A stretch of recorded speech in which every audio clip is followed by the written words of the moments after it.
This is a Voyescape podcast. You can find all of our travel podcasts from around the world at voyescape.com.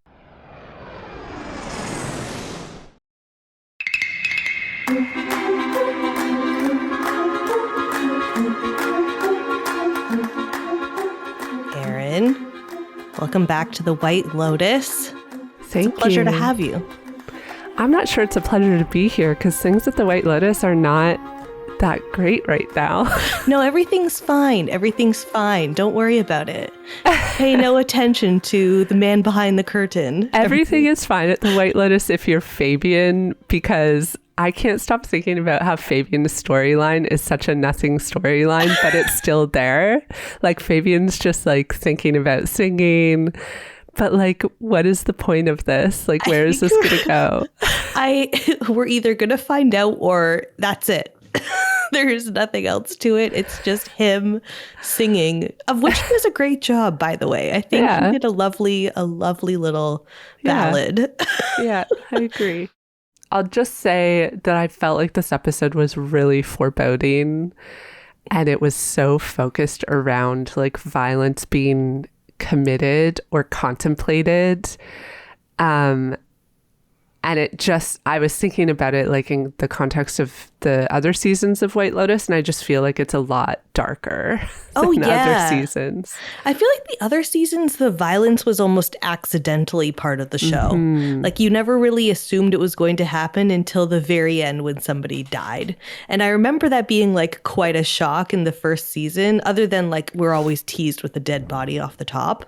Yeah. But the rest of the season, you're almost like, this feels too goofy for anything dark to happen until it does. But this season, you're like, oh no. And maybe that's Mike White like just playing into what people expect from White Lotus now. Probably. That's why I'm so in my head about who's going to die, because there's so many people that like it's plausible that they would die, but I'm just like, he wouldn't hand it to us like that. It could be anyone. It could be everyone. I feel like I'm leaning towards Chelsea, because at the end of this episode, it's like it seems like Rick is maybe finding the peace that we've been hoping he finds. So I'm like, maybe that'll be at the expense of his relationship with Chelsea. Ooh. But some people are saying some people have studied the floating body, like the one glimpse we get of it, and people think it's a man with dark hair. Okay. I need to look at that scene again, because I was also like, what if it's no one and we just coincidentally hear guns and then it's just like a towel floating in the... Yeah, maybe. Let's get into this recap. So first I want to talk to you, and we should discuss Rick and Frank. So Rick finally meets Jim, and it's basically exactly what I expected, what you probably expected. So they enter Sritala's and Jim's mansion home. They have a bunch of preamble, in my opinion, too much preamble. And Rick finally gets Jim alone in his study and confronts him with gun in hand. We find out that Rick first heard about Jim only when his mother, Gloria Hatchett, was dying. And to me, I caught a glimmer in Jim's eye that he definitely remembers Gloria, or like that name seems familiar to him. I'm curious what you think. But yeah, this is why I'm sticking to my he's the father theory, because truly, wasn't that a look of like, oh my God? Yeah. I accidentally got that woman pregnant. I got that woman pregnant. Yeah. And he's so like dumbstruck about it. Like he literally can't say anything because he's just like, holy shit. Yeah. And as I suspected, Rick can't kill Jim, despite pulling a gun to his face. Instead, he kicks Jim over backward in his chair and flees with Frank. So after this, Rick and Frank, they obviously leave on the boat that they came in on. And that's when Rick tells Frank that he couldn't even hit Jim. He's just a frail old man. And he guesses that he's kind of got closure. I totally called this.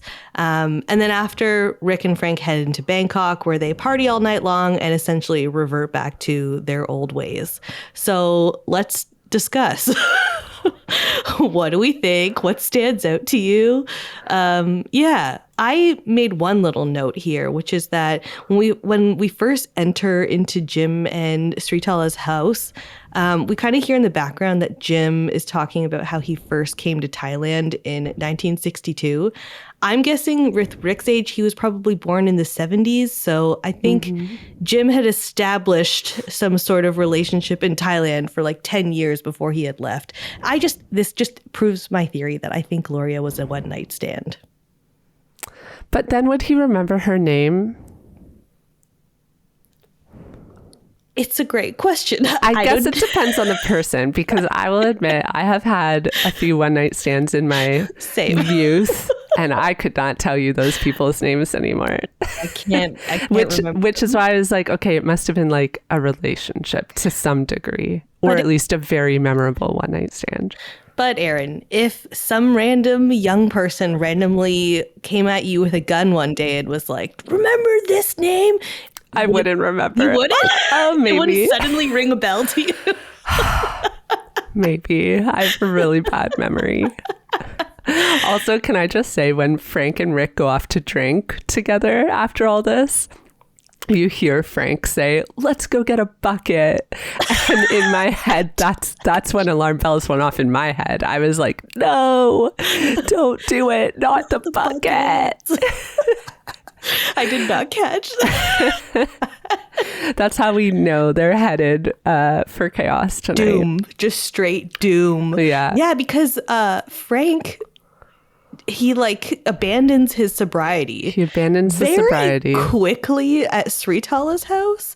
And this leads me to believe, I don't think he was ever sober. I think he was putting on a front when he first saw Rick, or maybe I guess he said he was sober for 10 months, but I don't know. Which isn't that long in terms of like the sobriety journey. At least from what I know for like recovering addicts, that's not that long. You can definitely relapse you can relapse at any point. So it was believable to me. Okay. I was like, is this situation really that stressful for you? But think about it. He did think that Rick was going to kill someone. So that is pretty stressful. And he hadn't done any research. He showed up. Yeah, they were not prepared. Didn't know any of Sritala's movies. I also don't know if Rick told him about her very much. So I don't know. No, he definitely didn't. They did not prepare. Not prepared. This was the most uncomfortable thing was when they first got there, they're sitting on the couches, the four of them, and the preamble is too much. Rick is just sitting there watching Frank fail, not being able to like say any movies that she's been in, what he's directing, who he knows. Like he has zero information to tell Sritala. Yeah. And I'm like, Rick, why not just address Jim amongst the four of them? I think Rick is just too stressed out as well. Like you could tell that he was so nervous and just like freaking out that he was looking at and facing this guy. To be honest, I kind of liked that scene because this episode was so dark. Any comedic break for me was like, okay, this is great. And it was really funny, especially when Frank is sitting with Sritala and they're watching her musical performance from her youth. Yeah. That was so funny. But I thought it was interesting that kind of towards the beginning of the episode, we see the Ratliff kids in the Buddhist class, and the Buddhist monk says violence stems from fear. He's giving this like talk about like violence and fear. And so I was thinking about that phrase in the context of each character. And Rick, is he afraid? Because he's not able to commit the violence. So it's like he thinks that I guess his feeling is more anger, but it's just an interesting direction for it to go because he's been angry for so long, but he's not able to commit the violence when he finally gets to this moment that he's been waiting for. Yeah, it is so interesting. He gets there and realizes that he can't see Jim as like a murderer. He can only see Jim as this like frail old man. And yeah, that would definitely stop me from killing someone for sure. Yeah. Also, a quick note, you probably know this, but those old videos that Frank and Sritala are watching, those are actual old videos that actress like those are old videos of her on her own TV show in Thailand that was like a huge hit, which I think is like really cool to play with that, because you know what they could have done? They could have used AI to like generate a smaller version, like smaller. Mike White would never commit that crime. And I'm so glad that they didn't. I'm so glad that they didn't, because it was cool watching those old videos. And yeah, they're all real. She had a very, very popular TV show where she did music performances and all of this stuff. So they just ripped those right from the archives. Yeah, Mike White gives me James Cameron vibes in that he cares a lot about the technicalities and about how the show looks. So he would not commit the AI crime, thankfully. And neither would our darling James Cameron. Erin, big fan of James Cameron. Big Jim over here. Fan. How do we do, eventually we're going to do a Titanic recap for you, just through the lens of like cruise travel. Oh my gosh. That would be dark. So those are like all of my main notes, other than when they get back to Bangkok. Because like I'm predicting it now. I am willing to bet at least $5 that Frank is going to fuck Rick. Or Rick is going to fuck Frank. They are just perfectly in that situation that Frank articulated in that great monologue about wanting to get pegged and have a young Asian woman watch him. But Rick has never expressed this kind of sexual desire. Yeah, but he's pretty fucked up at that. Yeah. Like, look what happened to Lachlan. My sense was like he's just going to do something disastrous for like him and Chelsea's relationship. And we should talk about that, because he treats Chelsea like absolute shit. Does not bother to call her after all of this. Yeah. And you can tell throughout the episode that she's getting increasingly upset, rightfully. So I just feel like he's definitely going to do something that breaks her trust. Not that it's not broken already. I don't know, though. I don't know if he would sleep with Frank. So we'll get into this more when we discuss like her and Saxon hanging out, but like I almost feel the opposite, where I'm like, I think Chelsea, in being away from Rick for so long, is sort of like realizing that she can put her fixed tendencies on somebody else. Yeah. And maybe doesn't need Rick as much as she like thought she did, or I hope this is what's happening. So I think Chelsea might actually cheat on him, or like you said, she dies and Rick realizes what he's been missing this whole time. I was wondering this too, if like she would cheat on him, but she's so loyal. I know. It would be a break in her, like in the character that we know, for her to do that. But Rick, I can see it happening, but her, I don't know, because she's been so good this whole time. But maybe. Okay, any last words about Rick and Frank's adventure before we move on to Gary's dinner? No, only that I think it's going to turn into chaos, which I'm kind of excited to watch. It's White Lotus. What else do we expect?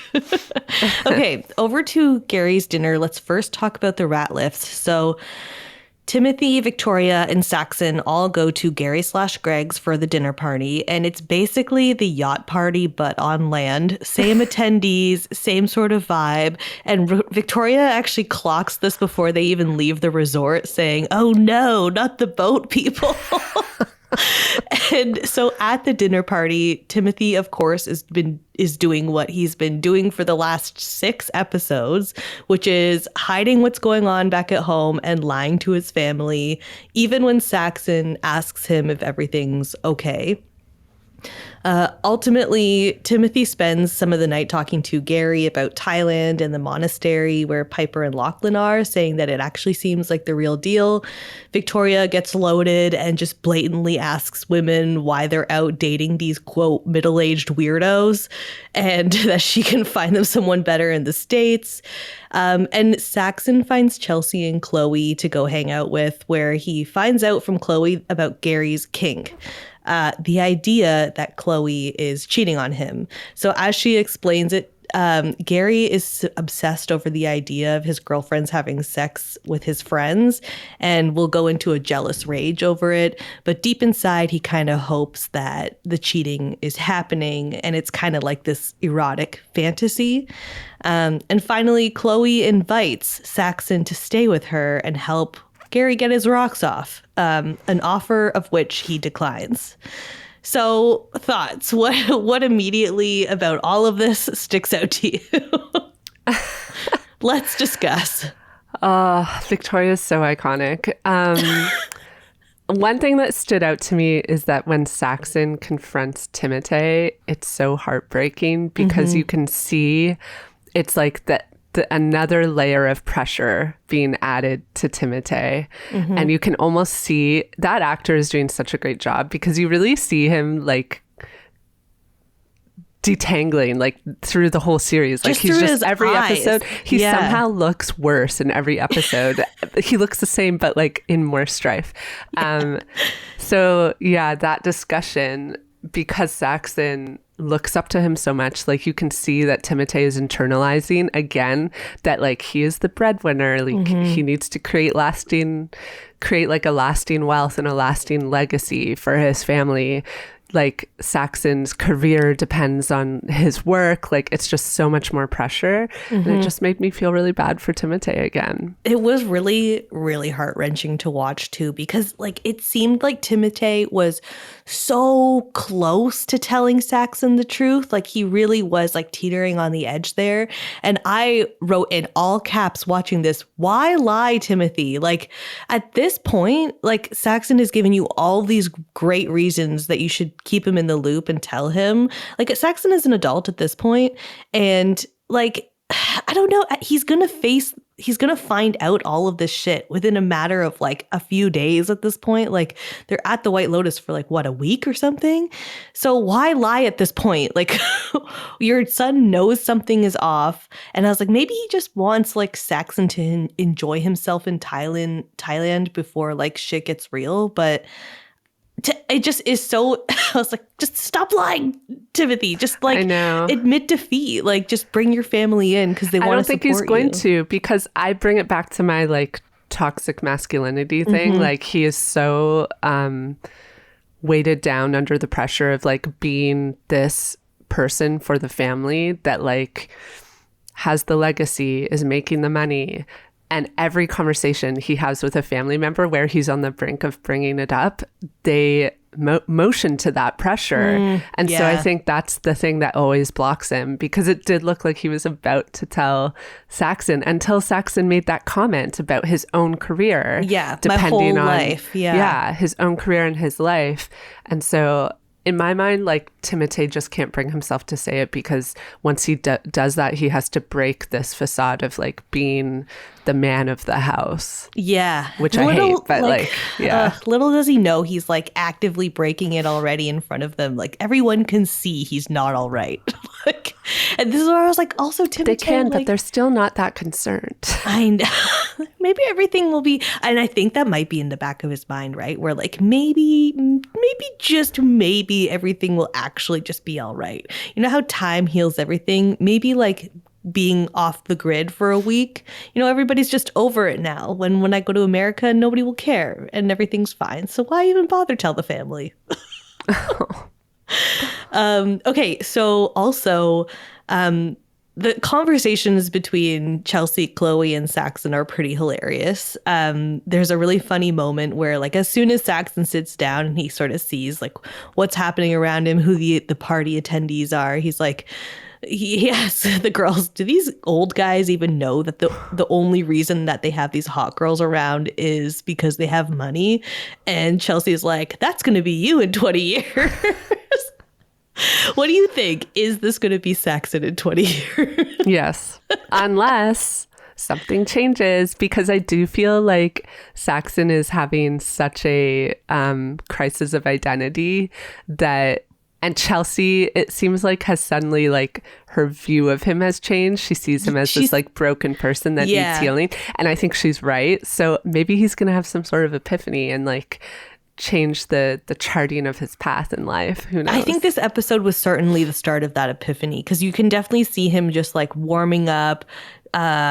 And I don't know, we'll get into like when they get back to the more vulnerable. Villa. Yes, that's the word. He's just sort of like loosening up a bit. But I do think that Saxon at the beginning, episode 1 Saxon, certainly was going to end up in that route in 20 years for sure. Definitely. The other funny part is that generally the girls seem very chill about like Gary's story, quote unquote. Like when it's, I don't know if you noticed this, but like when they're Chloe is explaining like Gary's kink and all this crazy shit, she's like, I don't know, Chloe and Chelsea both are just like, wow. Like it's how they're approaching it, like Gary is so vulnerable for like admitting this.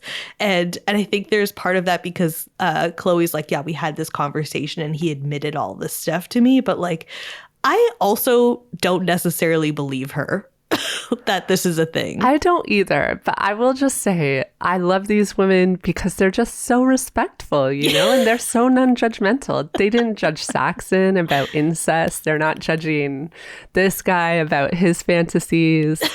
Yeah, I love it. They're just so calm and they're like, wow, good for you. Good for Gary for admitting all of this stuff. Wow. Yeah, I will say that was a very strange line. Like, I didn't really buy it either. But what I don't know is whether like Chloe is in on the lie or whether he fed this lie to Chloe and she genuinely believed it. I am sort of like getting the sense that Chloe is like bored with Gary. And I think Gary, as he mentions in this episode, genuinely just like wants to live a happy life in Thailand and just like maybe not do crimes anymore and just like have a hot girl and all this stuff. But I think Chloe is bored and like looking for reasons to justify why she can cheat on this man to other people. That's the vibe that I'm kind of getting. So she made up the story? Is that what you're saying? It just seems so detailed that I feel like she made it up. And Gary wasn't in on it? No, I don't think Gary even knows anything that she told, like any of this. So her plan was to sleep with Saxon and Gary to walk in on it? Yeah, without knowing about this whole thing? I think she like likes the chase. Like I think maybe this is her story. Like maybe she likes the idea of getting found out cheating on her partner. I don't know. But she said she wants to protect her relationship with Gary. But does she? Well, she kept saying that and she went to lengths to do it. She like did his bidding, which was to bring the Ratcliffe boys to the party. Yeah, and I guess we never really got and she says it to Chelsea in that scene, like, I have it really good. I need to protect this relationship. And she's like paying off the yacht people. I don't know. I feel like that would be a stretch because then like her relationship is definitely over with Gary because he was mad. Yeah, and like we also never really get any other motive for Saxon being there the whole episode too. So yeah. Okay, I changed my mind. So assuming that Chelsea's proposal is all real, all this whole story is real, and that she actually wants Saxon to stay and help Gary, you know, live up his wildest fantasy. One thing I'll mention is maybe this is meant to be tied in with the theme of Frank talking about how people come to Thailand and pursue their sexual desires, like in a way that they never would at home. Maybe this is just the arc of sexual desire. Yeah, this is what I was getting at, which is what's his face? I always forget his name. Gary. Yeah. Greg. Grary. Yeah. This is what I was getting at because like, is this proposal, we don't really get like much of an idea of, is this a forever thing that she's like pitching? Like, is Saxon going to become, or is she asking Saxon to become like a full-time like sugar baby on some sort of level? Because like he has, at the end of this season, every reason to stay and take her up on this. He can stay rich under Gary's dime. He can live it up in Thailand and go have all the sex he wants, I guess. And he never has to face the consequences of his dad's actions. This feels highly plausible to me for him to come back and revisit in the finale. I didn't get the impression that she was proposing like a long-term situation, but maybe. It could be very much a long-term situation. I would be concerned about that because these long-term situations, they do not last. Everyone knows things like this. They start out great. Everyone like communicates. Everyone's on the same page, and then it gets messy. It just always does. Yeah. But like if Saxon is like technically a single man, but no, Gary's going to be jealous of him too. This is the thing. Like he only is going to want to watch Chloe and Saxon have sex, and he's not going to want them to do anything. And then guess what? If that's the agreed arrangement, Chloe's going to get bored and she's going to want to go cheat on both of them with someone else. Yeah. Yeah. Okay. Any final thoughts about these moments? No. Okay. Let's move on to Belinda. So she and her son Zion also go to Gary's party, where she is completely and utterly freaking out. And she and Gary finally have the conversation we've all been dreading. And he ends up... Did I call this or did I call this? Yes. He ends up pitching her the hush money deal we've all been anticipating that Erin called out. And Gary says he has nothing to do with Tanya's death, but he's happy now and he doesn't want to leave Thailand. That Tanya always talked about Belinda and always felt guilty that she didn't end up helping her out with her business. And so he offers her $100,000 to never speak on this. And Belinda says she'll need to sleep on it. Would you take the money? I don't think there's anything to think about. I would take the money. I think I would too. I'm like... Belinda. Too good-hearted. She's too good-hearted, but like, I also worry she's overthinking the whole thing. This is what I said last episode. She is in the dream scenario where like she's going to be an empty nester soon. She now has $100,000 being offered to her to stay in Thailand with Pornchai and start like a new thing together. Like why? There is literally no reason to say no. No. Other than being like, she doesn't this have makes to me stay a in bad Thailand. person. She can just go back to the US and buy a nice house. This is the thing. Does taking the 100K make you a bad person?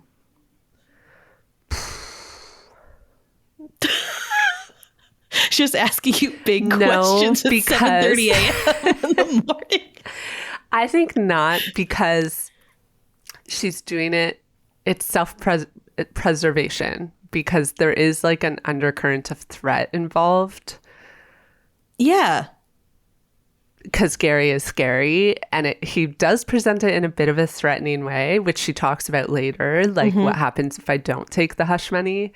And so because of that, I think that she is in her right to make the decision that is safest for her and her son, and therefore she should take the money and not think about it morally because she's doing it to protect herself. Yeah, I would say being human is messy, and sometimes you got to do what you got to do. One question for me, though, is why did Gary, decide to live next to a White Lotus? Because he makes this comment about how he doesn't want any more headaches. And so then why did you move to Thailand and decide to build a house next to the White Lotus? It's an incredible The resort question. that is connected to this relationship and this death. Why would you live right next to it and then go and hang out there all the time? It's a great question. Do we think it's just a plot thing? Where Probably, they need him to live by? But Mike White, you should have thought through this one. Why, Gary? Because I can't stop thinking about that. Is he maybe like on the board of directors or something like that? Like... And maybe I guess he's like still a frequent customer there, like likes to hang out and stuff all the time, as Fabian says. But like, that's what I'm saying. Why would you do that? If you met your wife and then took a hit out on her and all of this happened at 2 White Lotus locations, why would you go on to hang out at different White Lotuses? You know what I think it is? What? I think it's like rich people just can't help themselves. Like he's in Thailand and he needs to still be surrounded by watered down luxury that is just like representative of Western culture and ideals, he can't actually depart from that. It's like his only safe space. Yeah. It's like the only like Nobu close by that he can go and still get his like expensive. Or it's like just a McDonald's for thing. rich people. Like when when you're traveling, at least I have this experience. Sometimes I want to go to McDonald's because I know everything there. It's like the experience is the same everywhere you go in the world. So it doesn't matter where in the world I am, I'll have that same experience at McDonald's, and it's oddly comforting. White Lotus is McDonald's for rich people. I think that's an incredible point. By the way, do the fries taste the same everywhere in the world?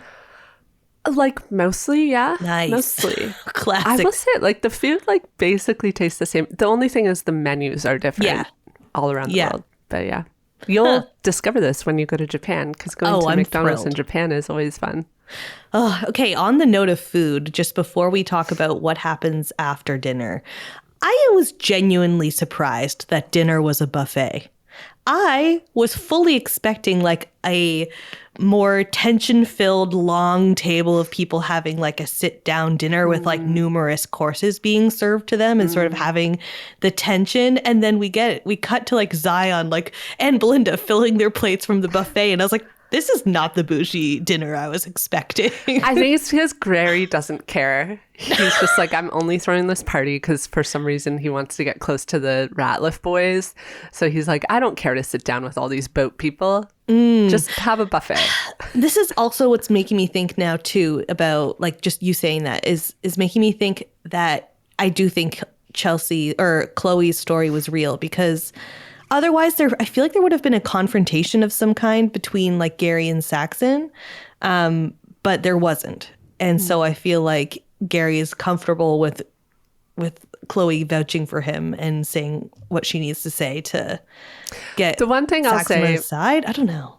The one theory I will float, which I think is probably not a good one, is that Gary is so mad that she cheated with Saxon that he told her the story to lure her into getting herself and Saxon into bed together so that he could go in and kill them both to like feel better about himself.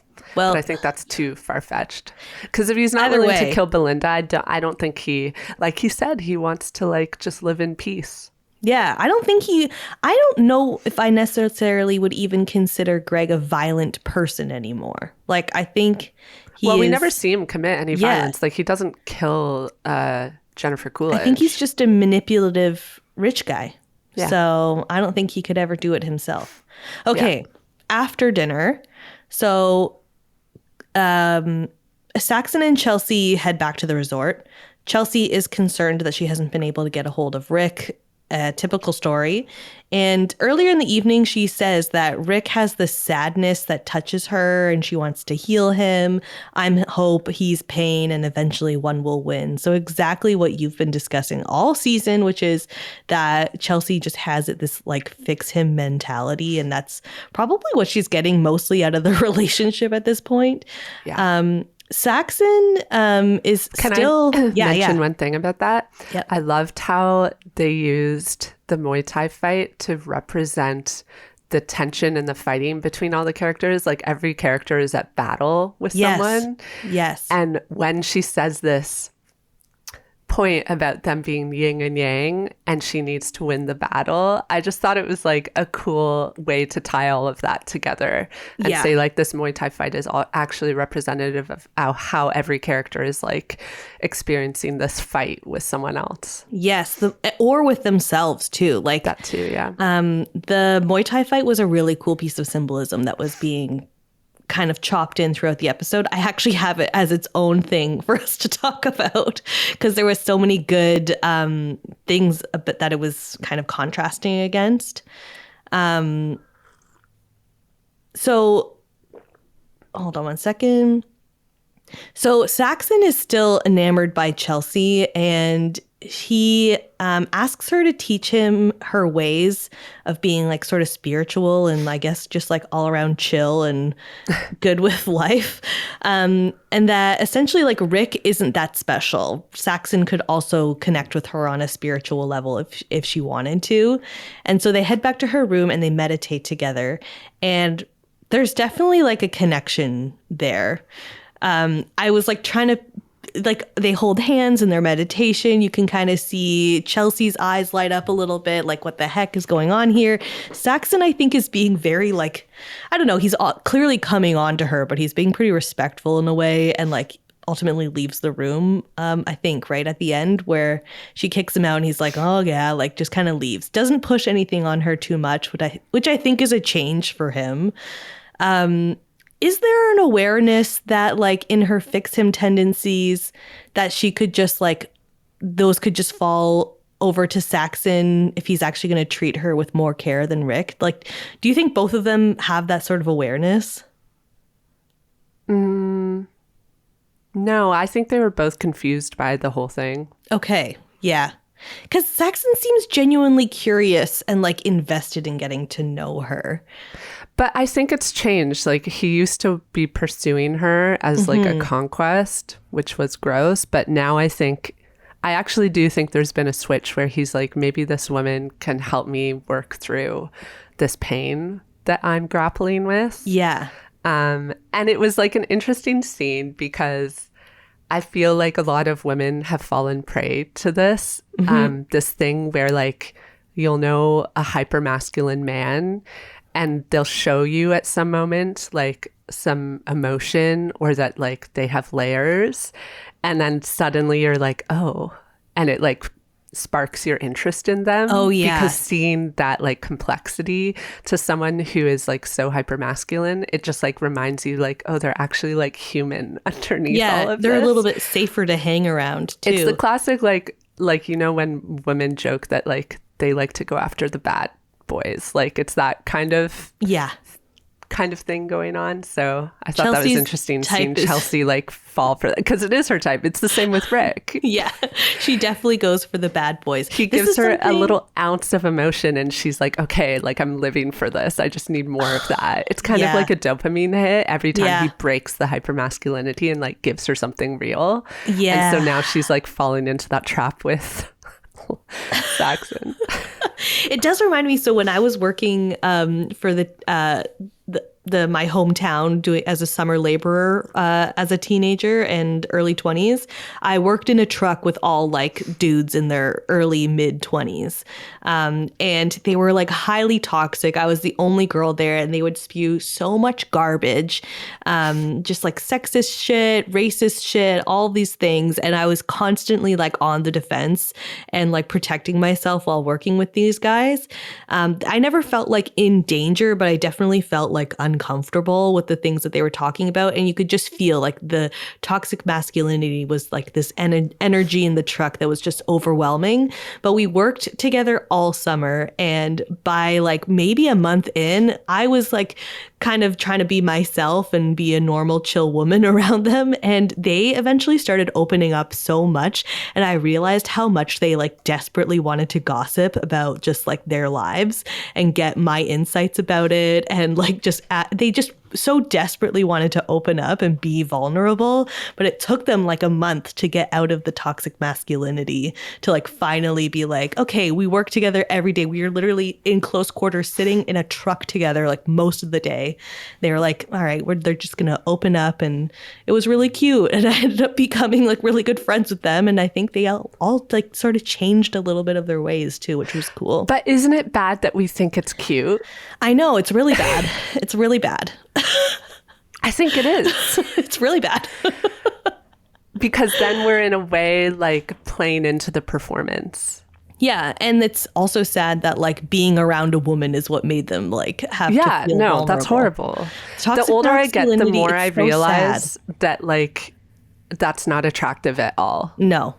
Like as I've gotten older, especially throughout my 20s, I started to like find like men who were the opposite of that so much more attractive. 100%, because you don't have to put any work in. Yeah, and it shows that like they're they're not buying into the performance like of gender, which is horrible for everyone. Yep. So Timothy is still having very hardcore murder-suicide ideations, especially since Saxon has just told him that his whole life revolves around his dad and that he is basically nothing without their work together. And after picturing it all very vividly, Timothy goes to the dresser of 1,000 drawers and goes to get the gun. Of course, it is gone. So that's kind of where this episode leaves them. I don't know where Timothy's head is at now that the gun is gone. I think hopefully there'll be a sense of relief and he could just wash his hands clean of it. But I think he's going to go on a big hunt for Question. Was Timothy present when they talked about the pong pong tree? Ooh, I think so. I think they were all sort of standing outside and Saxon was like, what's this fruit? And I think they're all there. I think they were all there. So that's like one theory that I think could play out, that he'll think to himself, oh, I'll just poison myself and potentially my entire family using the pong pong tree, which by the way, I Googled because I was wondering about this, like whether that would actually work. How toxic is it truly? Yeah, because sometimes these toxic plants, it's like you would need to ingest like tons of it. Yeah. But actually, it is called the suicide tree. This is quite dark. And it is present throughout Asia, and it is one of the most poisonous plants present in Asia. So what's poisonous is its seeds, and you need to ingest very few. Just a few seeds. Interesting. Interesting name for the tree. The choice of what kind of tree it is there, you know? So the tree's actual name, I think pong pong tree is just sort of the like casual term for it, but its official name is Cerbera odolum. Interesting. Doesn't roll off the tongue. Not quite as much, no. But definitely better than suicide tree, that's for sure. So that is basically their journey, the Ratliff's back at the White Lotus's journey, at least. Any other thoughts before we just wrap up how Belinda is dealing with all of this? I just loved how Victoria was chatting with the young women who are there with their LVFs. Yeah. LVHs. Middle-aged weirdos, you mean? Yeah. Just more wisdom from Victoria. I love how she was like, just come back to South Carolina. Like I'll find a man for you, a rich man. This is, I feel like, what Victoria typically gets up to when she's back at home is just being a socialite and like connecting people to be in relationships. Then she always talks about how like socially anxious she is. So that's true. Ugh, what a complex character. So Belinda can't reckon with taking Gary's money, but back at the villa, Zion is like, you have to take this money. Like, it's not just a generous offer. It's kind of a threat. Like, and if you don't settle this, he's going to come after you.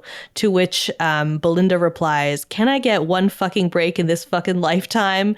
And that's where that ends for her. So I think next episode, we are definitely going to get an update on if she takes the money or not. It's the finale, so we're going to have to know either way. Yeah. Okay. Let's talk about these gals. So they're at dinner at the resort. There's clearly some tension amongst the women. Everything everyone does seems to like piss each other off, like just touching a fork or anything, like you could tell. And there is a confrontation between the three. Lori says that she can't trust Jacqueline. Jacqueline tells her to stop busting her balls and that it's not her fault that Lori chose to pull the short stick of life. Kate backs up Jacqueline, and Lori tells her that her perfect life is a front.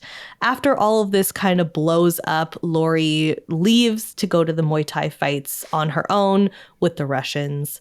And meanwhile, Kate sort of holds Jacqueline accountable, and Jacqueline just like cannot accept it. At the fights, Alexei, one of the Russians, is immediately all over Lori, and later on, she goes back to his place where they have sex. Immediately after they have sex, Alexei starts giving her a sob story about his sick mother and that he needs $10,000 to buy her a plane ticket to come to Thailand. And he asks Lori to spot him the money since she's rich. Plane ticket would not cost that much. I know. But like okay, $10,000 for a plane ticket? I don't know, man. I don't know. Maybe it's to set up her life. Yeah. So as Lori is getting pressured by him and getting more and more uncomfortable, an absolute girl's girl of a woman, young woman shows up, barging into the apartment, yelling at Alexei, totally catching that he's like fully having sex with someone. And Lori narrowly escapes out the window in a hilarious scene. And as ultimately wraps up the episode walking through the streets of Thailand alone before catching a cab. So let's discuss. This is a lot of things. Well, the first thing I noticed when the gal pals sat down for dinner was what they were wearing. Oh. Jacqueline was wearing a blue dress. Mm-hmm. Lori was wearing a red dress. And Kate was wearing a dress that was blue and red mixed, like a mixed pattern, which I thought was so interesting because she's in the middle of the feud and can't pick a side, which we see her do. Like first she sides with Jacqueline and then later she like betrays Jacqueline by siding with Lori. So I felt that the clothing like represented that she's like stuck in the middle. Also the way they were sat at the table because like Jacqueline and Lori are sitting across from each other and then you have Kate like in between them. And I also thought it was funny because she calls herself an independent, i.e. she's for neither party. Yeah. So it was just some fun like costume design. Like that was definitely intentional to like set up this idea that Kate is like drifting between them and can't pick a side. What do you think she's gonna do in the season finale? Do you think she's gonna pick a side or she's gonna say, fuck you both, I'm on my own? I think she might I think the friendship is just gonna break up. I like hope for the sake of representation of women that they find a way to come back together and bond. Yeah, I hope so. But we'll see. Yeah. I noted that like when Jacqueline and Kate are back at the room and they're talking about Lori and having that conversation, Kate is texting Lori at the same time, just checking in on her, making sure she's okay. And Lori isn't replying. And she says this to Jacqueline. She's like, oh, I haven't gotten a hold of her yet. And Jacqueline says she'll get over it.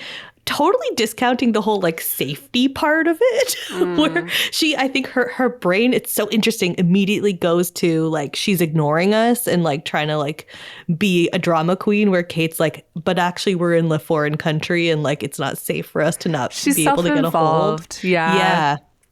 And that so I think it positions her as the worst character of the three, for sure. Also like cringe travel moment, because I don't care how mad you are at your friend when you're not even abroad. Even if I was like out in Toronto and I got in a fight with my friends, I would still care to know that they got home safely. 100%. So, cringe. If you can't get a hold of your friend and she's gone off with some random men in Thailand, what do you do?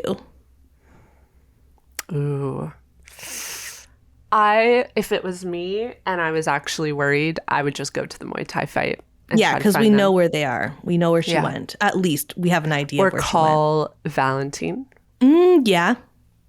Actually, that's a really good idea because it's like in his best interest to take care of the guests, and he has like a bunch of reasons to do so. So that's a good idea. They are at this luxury resort where the resort's job is to fix things for you. So I would just go to front desk and say, hey, my friend went to the Muay Thai fight. Can you track her down? Yeah.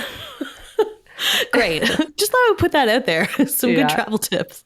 Also, I feel like I caught the stolen snake necklace sitting on a dresser at Alexei's place, but I'm not too sure if that was it. Did you catch that? I think that's the suggestion. Yeah. I think. And that, regardless, like, they're the robbers. We know that was my conclusion from the episode. Like they are the robbers. They are the robbers. Lori knows that. I'm worried that Lori and the gal pals are going to get implicated or involved, and the Russians are going to, what's the word for like demanding money from people? Oh, blackmail? Blackmail them for money. Oh. Ooh, I actually didn't catch that Lori might have seen that. I think She does. okay, Because she okay. kind of trips, and then that's where you see a shot of her like looking for a moment at it and then continuing. Okay, I But must it's have not blinked. like the thing I was wondering is I don't remember if she saw the jewelry that was stolen. Like she wasn't Right. in that shop. So maybe it'll take her a moment to like realize, Yeah, oh 'cause she yeah, the doesn't White Lotus know. was robbed. Yeah, Well, she she knows that doesn't the White know. Lotus was robbed. But she doesn't know what was stolen. Yeah. No. Oh, interesting. Okay, on that note, I think we should discuss Gaitok and Mook. So, Gaitok and Mook go on their first date into town, and they go get dinner together before heading to the Muay Thai fights. And Gaitok confesses to her that he's probably not going to get the promotion or even become a bodyguard. And Mook seems kind of disappointed. At least this was my read of her. And Gaitok stands pretty firm in his convictions that he like never would ever really want to hurt anyone. But Mook says it's good to have strong morals, but violence is part of the job. And as we were watching this, Mark was like, "Wrong job, buddy." I was like, okay. And she sort of implies, or maybe she straight up says it, but I think I missed a bit of the translation there, but that he doesn't really have like any ambition, which is such like a, I don't know, it's such a Western thing to like combine violence and ambition together. And then they go to the fights where Mook is quick to point out that violence is a natural part of life. And that's when, from across the room, Gaitok recognizes the Russians as being the perpetrators of the White Lotus robbery. So let's discuss. I'm just really sad that Mook is doing this. I know. It's just such a like problematic take. Like I love Gaitok. He is a representation of the opposite of Saxon that I think like societally we should appreciate more in men. Because and I liked him in that scene because he stuck to his guns. Like he was like, no, like this is where I stand on violence. And I appreciate it because he doesn't take a stance like that often. He's been like a bit of like a malleable character where he just kind of like does what Mook like pressures him to do. So I liked that he stood up for himself in that moment. And I don't like that she is putting so much pressure on him by dangling like a potential relationship in front of him. Yeah, because it's kind of like for why the only reason is that he thinks she's hot and sweet, but now he's sort of seeing that he probably doesn't enjoy her perspective or values. They don't align. So is the relationship even something to gun for anymore, Gaitok? I don't think so. I don't think so. Yeah, You deserve better, Gaitok. And I think he does have ambition and like a backbone, like you mentioned, because he does stand so strongly in his morals. You can be an honest person and also ambitious. Just because he doesn't want to like cheat his way Yeah. towards success doesn't mean he's not ambitious. Yeah, and you don't have to be a violent person either. You can be an ambitious person in any way you want. Yeah, so you can also see, like, I can't help but like now that Gaitok is sort of like, because he was never really that open with his, I guess, Buddhist principles, and now I can't help but compare him to Pornchai, who is like very much embodied them and like lives this way wholeheartedly. And like obviously Gaitok is having a little bit of back and forth about this, because especially spotting the robbers from across the room, he's like sort of scared by the possibility that like he should probably go confront these guys. Or like, does he not? What could happen? Like, if I go confront these guys, it could be a violent situation that I don't want to be a part of. So what do you do if you're a nonviolent person, but you have spotted the perpetrators? You found the bad guys. Well, yeah, he has a moral dilemma now. Yeah. Like so many characters do, like Belinda as well. So it's a moral dilemma.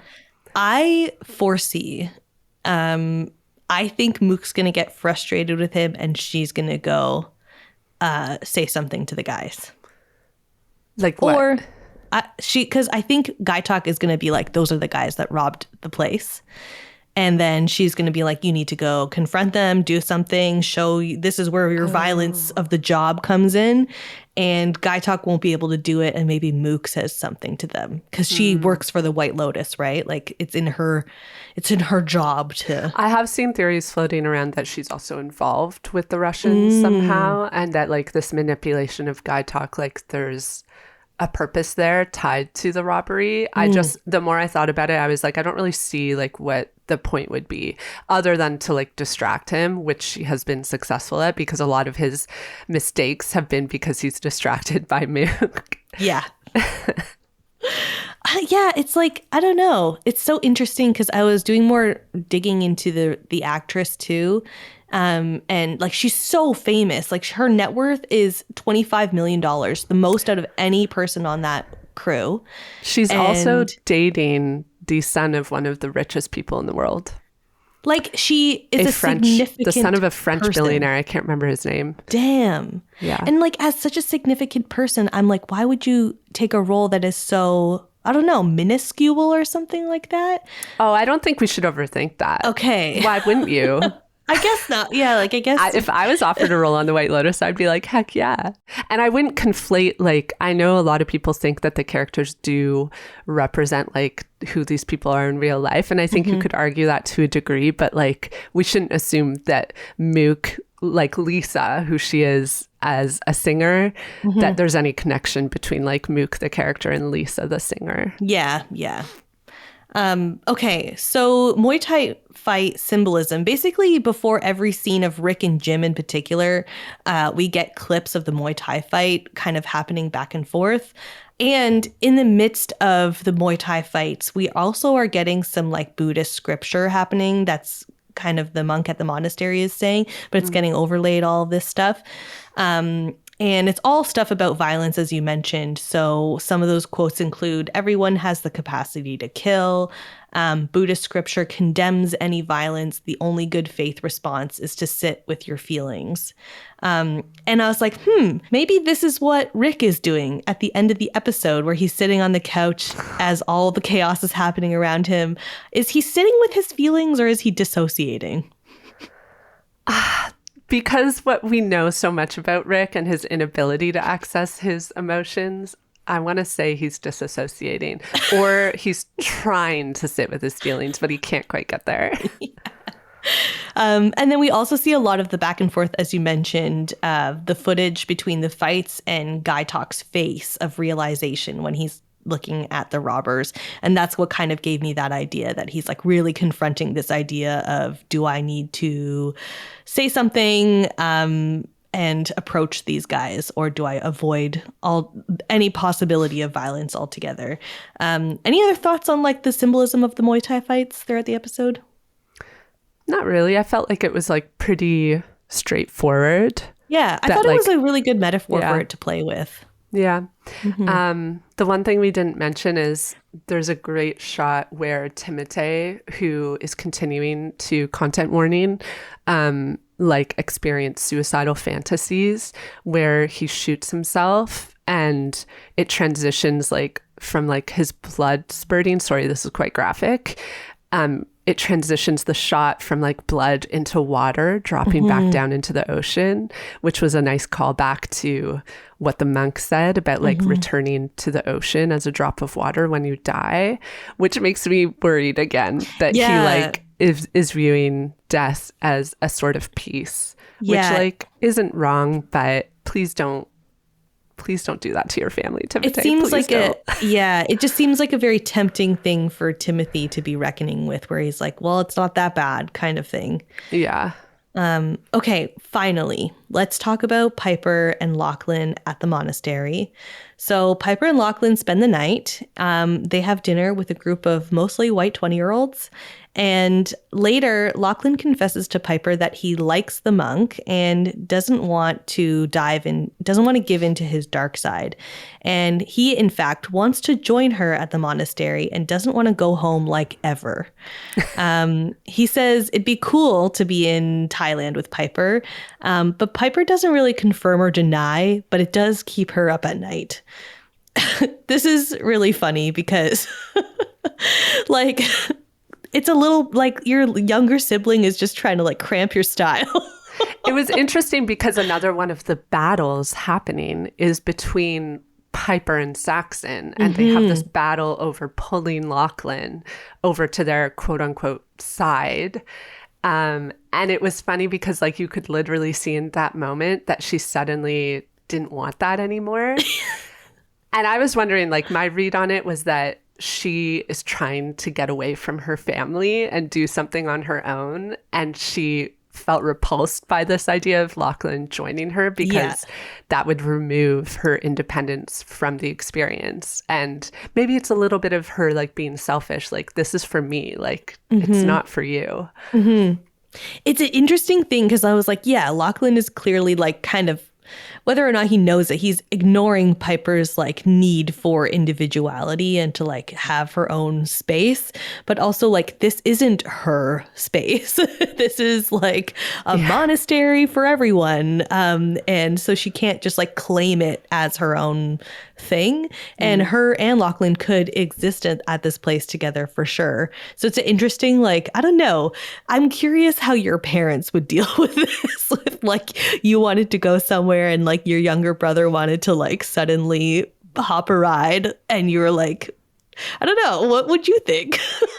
Oh, well, like in my family, my parents would be like, sweet, have fun. Yeah, bring your brother. But I mean, as someone who's been an angsty young person, I think I also, if my little brother Brian, shout out to Bri, tried to tag along on my journey of self-discovery, I probably also would be like, can you please get out of here? Like, this is my thing.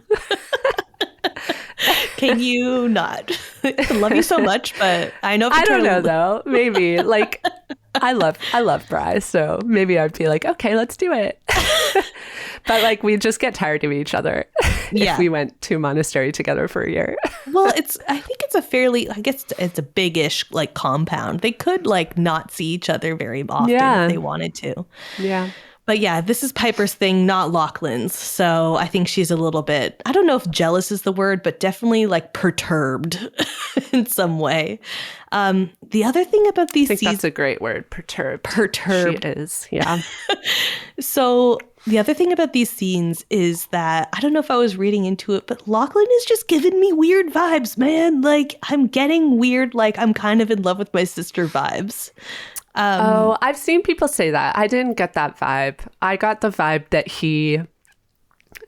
maybe this is like reading too deeply. He got sucked into Saxon's orbit and something bad came of it. And he accessed his like dark, you could argue violent side of himself when he was with Saxon. Like he let himself go and become this person that he doesn't recognize. And so now that he's had the realization of what happened that night, he wants to return to her orbit and be like the better version of himself. He's like rejecting this like thing that happened with Saxon. So he wants to like go to Piper and just like be absorbed into her orbit. I think he doesn't know who he is or what he wants in life. And he was looking at his two older siblings for like respite in that. And he tried Saxon and it went badly. So now he's like, okay, let's join Piper's orbit and maybe that will give me direction in life. Yeah, I feel like it plays with like the yin and yang thing that Chelsea mentions too. Yeah. But I'm also willing to bet like maybe it's not a straightforward answer for him. And the more he lingers around Piper, the more resentment she's going to feel towards him. And it's also going to be a bad time. And he just needs to figure out his own thing, I guess. Yeah. Mark was also catching a weird vibe, and I wrote this down when he said it. He said, "This kid is a freak." So, okay, but I think that's what it is, right? Like, I think he accessed this part of himself that he potentially didn't know existed when he was with Saxon, and he's scared by that. Yeah, I think that's a good point. Yeah, on the money as always. Finally, back at the White Lotus, Victoria is literally praying to Jesus that he will save Piper from the Buddhists, which was really funny because ultimately she should be praying for Timothy and Lachlan, who are kind of the most interested in it, even possibly Saxon. So it's kind of been a really funny reversal of all the family members where I feel like maybe even Piper at the end of this won't be as interested in this anymore. And maybe Victoria's theory of stay the night and see how you feel is going to come true. So I guess we'll find out next episode. Mm-hmm. So my travel cringe moment and conscientious traveler award are kind of mixed together. So do you want to go first? I have 3 cringe awards to give out. Okay, let's hear them. The first one is that we see Piper and Lachlan eating dinner at the monastery. And there's this scene where Lachlan is like making a face at her because he doesn't want to eat the mango sticky rice that he's been served for dinner. Yeah. And that to me was cringe because when you are in Thailand, you must enjoy the local food. And they've been sheltered from that at the White Lotus. But he should have went into that meal with more of an open mind. Okay. And also, you can't choose your meal when you sign up to stay at the monastery. You are signing up to eat what's being fed. Eat what's being fed to you. Yeah. And mango sticky rice, you can't go wrong. Like, No. it's so good. I Like, actually just wrote try this it, down. Lachlan. I forgot to get to this because I thought it was really funny that dynamic between the two of them, because Piper in that moment is really funny to me because she's trying to like fit in there, but like doesn't quite know the rules how, right? Like she hasn't really been integrated into this monastery yet. She just is doing what she thinks is the right thing to do. And she's fully like judging Lachlan for picking at his food and sort of like gives him the eyes. And then he starts like eating it and is like, I couldn't tell. I think he was like really into the food and was like, tried it and was like, this is good. And starts eating it like pretty aggressively. And then she judges him for that too. So she's like, just do it the right way. Like, don't embarrass me here. Which is so funny. But like that would be me. If I was Piper, I would Me be too. so annoyed. I would be like, please just enjoy your food. Just be a normal person. Stop eating this in a weird way. Like, just eat it normally. And then my second cringe award goes to Grary because Timotei asks Grary if he's met the monk that lives nearby. To which Grary seems surprised because he's apparently never heard of this monk. And he gets a cringe award for that because I think if you're going to move and become an expat or immigrant in a country that is not your own, it behooves you to get to know your community. Yes. So you should have gone to the monastery, Grary. You Or should at have least introduced know yourself that to it- the monk. Like, know that it exists at the very least. Yes, like, at the very least. Look at where your house sits, like on Google Maps, and understand the community that's around it. Like, This is why Grary might end up getting my like ultimate cringe award at the end of the season because he is representative of the people that we talk about all on the show all the time who move to another country and create a Western bubble around themselves and don't actually engage in the local community. He moved right next to a White Lotus so that he could just hang out on his yacht and go to the White Lotus. Bad Grary. that is why he moved so close to the White Lotus, because Yeah. he's got everything he needs in his little compound and doesn't actually have to interact with any real Thai culture. Yep. And Wow. then my third cringe award goes to Piper. This is probably the least cringe of them all, but we see her lying in bed without her bug net drawn around her. And Piper, take it from me, I know from experience, you don't want to do that. You do not want to do that. This Great. is how I woke up with a horrible rash on my face from we think, A caterpillar? caterpillar that got into my bed and like crawled across my face in the middle of the night in Sri Lanka. Just had a line across. Actually, and I had to go to the doctor, and Lucas had been sleeping with his bug net and I hadn't. Take it from Erin, Piper. Yeah. Take it from Erin. Okay. I thought it was funny that Saxon is kind of like eager to tap into spirituality and meditation through Chelsea, but he is not doing that with Piper and Lachlan at the monastery, even though like he could be one of the hundreds of white dudes there. This is a very welcoming space for him to be there. So I was like, does that does that make him either my cringy traveler or a conscientious traveler? Because maybe he's a conscientious traveler for exploring spirituality in a way that makes sense to him first before going off to the monastery and appropriating an entire religion and Thai culture for himself. Ooh. A larger discussion to be had. Okay, I'm going to argue that you're better off being invited to stay at the monastery and to learn directly from the source. I think that's the money. I think that's it. That would be my argument. So for now, Saxon is being conscientious by staying at the White Lotus, figuring out what his relationship is to spirituality in the first place, and then starting his curiosity journey in the hopes of maybe being invited one day. But he doesn't even know that he possibly could be invited. So he's not looking to the Thai people to teach him how to be a good person. No. So I think that's conscientious. I don't know. Saxon never really strikes me as being deserving of the conscientious I know. award. It's Other than the that second one time I've given it to him. I can't remember. No, I gave it to him when he tried to intercept the drugs at the full moon party. Oh, Saxon. So, that's it for the recap and all of our thoughts. Hold on. I have a conscientious award. Oh, yes. Sorry. Go ahead. I'm giving it to Victoria. Okay. Because at the party, she tells the young girlfriend of an LBH that she could get her out of this. And I just think Victoria is such a girl's girl for that. I think so too. And she has the resources to do that as well. She it's literally not an could. empty offer. Yeah. She's like, listen, I have people for you at home. Like anything you need, I will help you. I think that's a good call out. Good for her. Is she judging these young women? Possibly, because these I don't women. think she is. She's perplexed by them, I think. Because she's like, look at me. I married a man my age and I still ended up rich. So yeah, it's true. But the woman says that she loves that man. That's the love of her life. We could get into a whole conversation about grooming, but I don't think we have enough time for that. Okay, so the season finale is the very next episode. So I guess we need to revisit who is dead at the end of this and who's the shooter.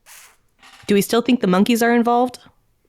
No, and this is something I wanted to say. I feel like a lot of those themes that were like so front and center in the starting episodes, like the monkeys impeding on like the space of the resort, like the wild and the monkeys like coming into the space, and then also the hear no evil, see no evil, speak no evil. That whole theme, like we haven't really seen that represented anymore. Yeah, which I think is like a mistake.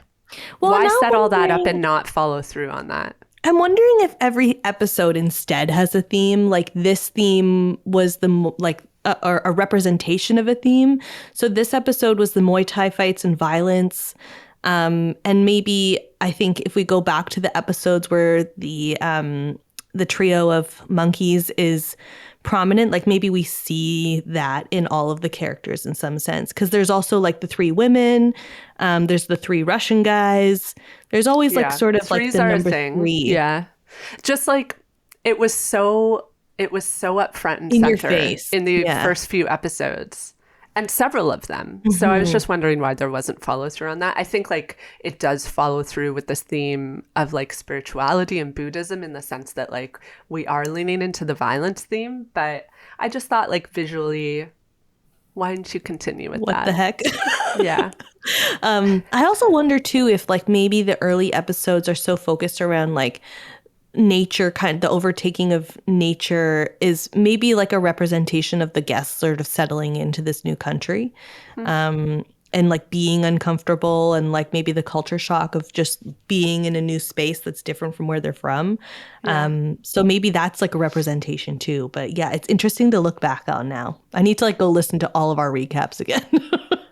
Yeah, I was just thinking about that because it was such a thing. Like we had so many shots of the monkeys and of the jungle and the three monkeys with the hear no evil, see no evil, speak no evil. So it just seems a bit jarring that suddenly that symbolism stopped, but who knows? Yeah. We'll see okay, how it all who's plays dead, out. Erin? Who's dead? Who's the shooter? I truly don't know. I Me truly neither. don't know. I feel like if I make a guess, like every guess that I make is uneducated, so I'm just not gonna guess.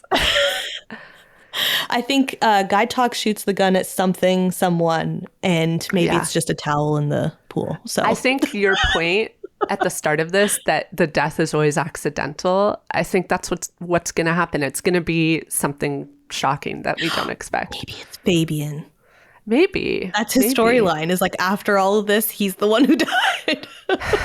Maybe he'll die happy. Sritala will be like, I want you to sing on stage with me. And then like he accidentally gets shot and falls. He'll drink a sip of the pong pong smoothie and just die happy. Also, sorry, one last thing about Fabian. He's such a weak link because he's not good at his job. He's too distracted by the singing thing to like have any clue what's going on at the resort. Yeah, no, he's missing a lot of key things that are happening under his nose. Yeah. Well, I'm excited to see you at the White Lotus next week. It'll be Me our too. last day. The season finale. Okay. Bye.